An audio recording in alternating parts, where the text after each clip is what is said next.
Senate election बड़े मुकाबले, एक ही दिन में नून लीग को 2 बड़े झटके। सेनेट इंतखाबात में अब 2 हफ्तों का वक्त ही रह गया है।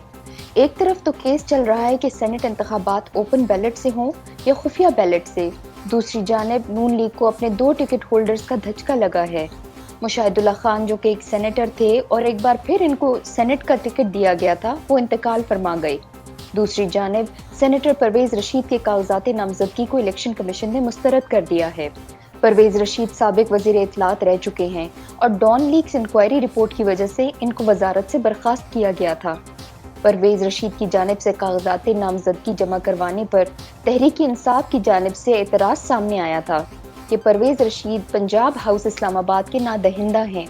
रिपोर्टर्स डायरी के पास मौजूद दस्तावेजात के मुताबिक ना सिर्फ परवेज रशीद बल्कि इनकी साहिबजादी भी पंजाब हाउस की नादहिंदा हैं और ये रकूम 2011 से इनके जिम्मे वाजिबुल अता हैं। इस बारे में परवेज रशीद को मुतअद्दिद नोटिस भी भेजे गए। 14 अक्टूबर को भेजे गए नोटिस के मुताबिक परवेज रशीद के जिम्मे 69,37,200 रुपए वाजिबुल अदा है।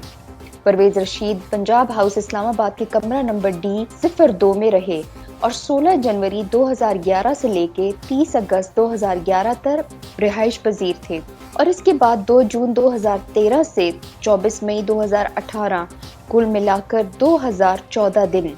सिर्फ यही नहीं बल्कि सेनेटर परवेज रशीद की साहिबजादी पूनम रशीद भी पंजाब हाउस इस्लामाबाद की नादहिंदा निकली। उन्होंने 24 अगस्त 2014 से लेकर 21 सितंबर 2016 तक पंजाब हाउस के कमरा नंबर D05 में कुल 759 दिन रिहाइश इख्तियार किए रखी और उनके जिम्मे 26,56,500 रुपए वाजिबुल अदा है। परवेज रशीद का कहना है कि इनको तनकीद की वजह से बाहर रखने की कोशिश की जा रही है, मगर दस्तावेजात तो कुछ और ही कहानी सुना रहे हैं कि किस तरह 2011 से लेकर आज तक परवेज रशीद ने रकम जमा करवाने की ज़हमत ही ना की।